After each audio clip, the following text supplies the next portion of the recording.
Hi guys, it's Pat and I am back with another project. This is one that has to go in the mail this morning. I'm down to the wire on this. It's a part of a swap with Jan Myers at Life on the Scrap Beach, and it's a steampunk tag, one that I struggled with. I went in so many different directions with this, and when I signed up for it I thought, oh, I love steampunk, this is going to be so easy, but really I think if you love steampunk, that kind of makes it harder, because I at one time had everything but the kitchen sink on a tag, and I really had to come up with a vision and simplify it and stop going in a million different directions. So I ended up with a theme for my tag, which is Steampunk Romance. And some of the requirements for the swap were, and I'm going to take this little book off of the tag here for a minute, that we had to use a cream or brown or tan base. We had to have a dress form. We had to have some type of metal or some type of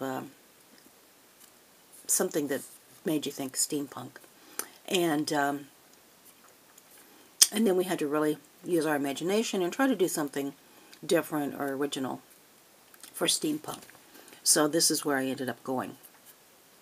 And then on the back of the tag is another kind of steampunk image. This is where I was actually covering up a brad. I'm not sure, that was necessary, but I did it out of habit. And then here is my little stamp, which I just found after reconstructing my craft room maybe a month ago or so.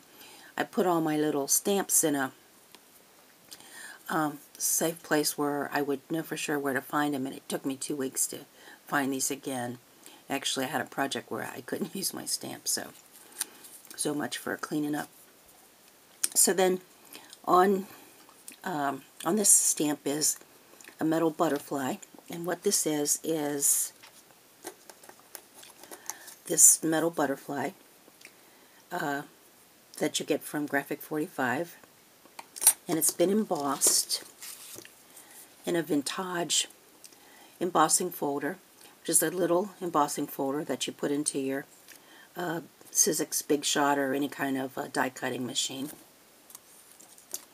And if you look at it on the inside, it's metal, and it'll emboss metal.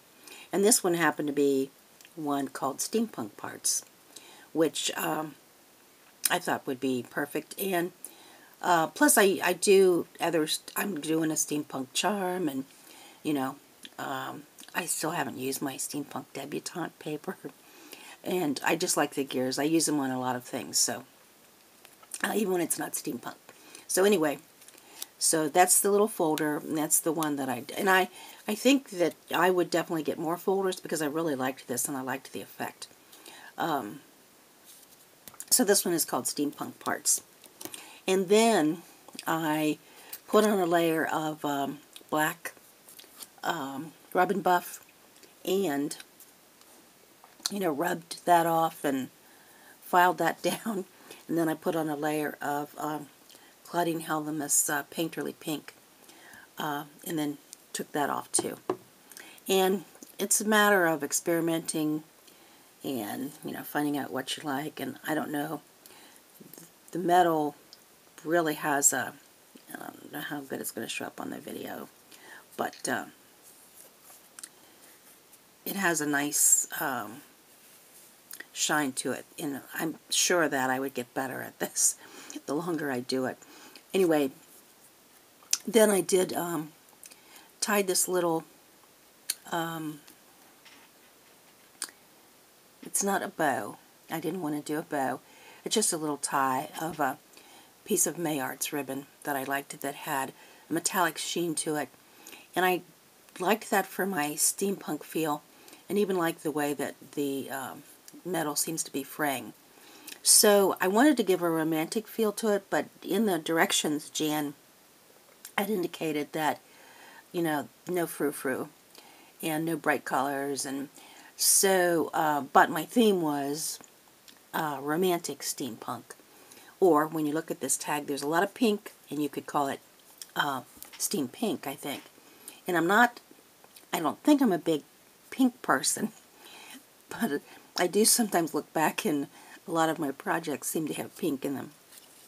So anyway, then clipped onto that tag is this little steampunk book. And it's just a simple little 2 pieces of paper that are stapled in the middle. And then there are various little pockets and things.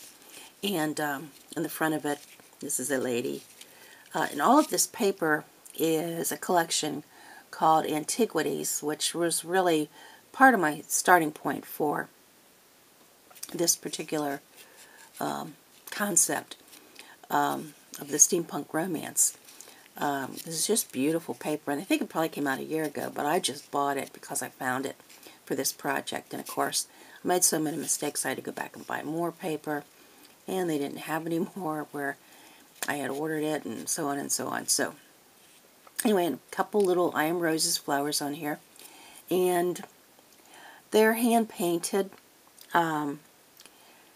So I was also trying to kind of get a metallic look, and I was using this Perfect Pearls mist, and I haven't really used Perfect Pearls a whole lot, but I really like it, except in this case it was like really probably a little too gold.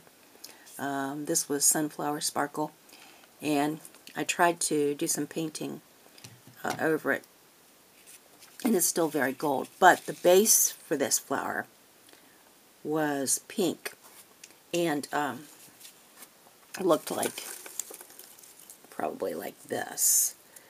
And I actually had flowers that were this color, but I wanted to do them with the pink base and then bring them into the brown range. So that's the cover of this little book. And this is my quote that gave me my inspiration. And it's by Jake Von Slap. So I found this on steampunk.com. Steampunk is essentially the intersection of technology and romance. So that's where I ended up with this concept.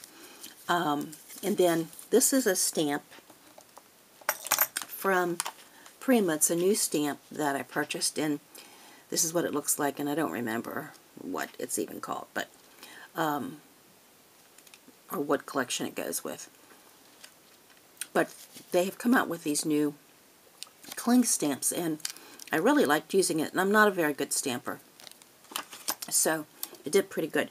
I used to stamp, I used Colorbox archival die, and it's the first time I've used their archival die, but I really liked it. And then I just painted with a little paintbrush to add a little bit of color. And what I used was this one was the Victorian Velvet Distress Stain. I really like these distress stains. I went to a class taught by a ranger representative about how to use these stains. Part of the secret is to use water, but I love them, and they're so much fun to play around with. If you can't afford them, though, you can get the same effect from stamping your distress ink, which I did because I don't have a purple stain, and adding a little water to it on your craft mat. So, and then just little bits and pieces of steampunk parts, and here's a little butterfly that's kind of glimmered, and it has some Martha Stewart punch, and then there's a little black butterfly behind it, and this will be flat when you get it, but you can stick it up a little bit like that. And then depending on how I put the books together, because I really didn't put them together the way that I should have, but some of them on this page will have, and just on some of them it's on this page that's covered up by the tag, but a little sentiment that says measure your journey in friends rather than miles. And then another little, a little bee and a little gear. And for these I also used the studio Claudine Helmus Painterly Pink, and then wiped it off and filed it off a little bit. And then on the back is my last sentiment, which is it's part of Victorian industrial, but with more whimsy and fewer orphans. So, and I have a couple of, this is more of the May Arts ribbon. This just happens to be kind of a cream color. And then this particular color, I think it's actually mauve of the May Arts ribbon. So that is my little book that goes on here.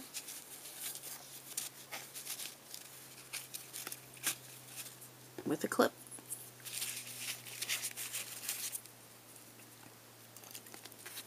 And I made 8 of these, which are going to smash down and fit into the little box when Jan gets ready to send them out.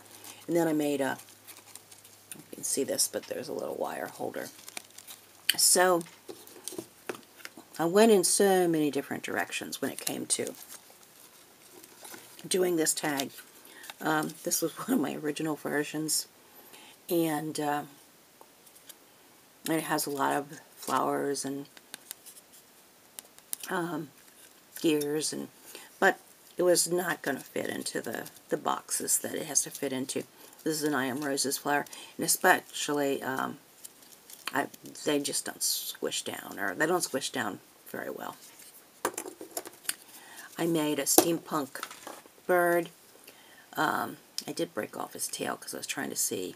He was sitting on a ruler, but you know, it just was getting so dimensional, and this wasn't something that was going to squish down. So anyway, I finally got there. Oh yeah, and I must have made a million different clocks with bees and, you know, all kinds of things. These will end up somewhere. So, oh, and I had rulers that were stained this color, and I've got 8 of these little birds that are stained like this.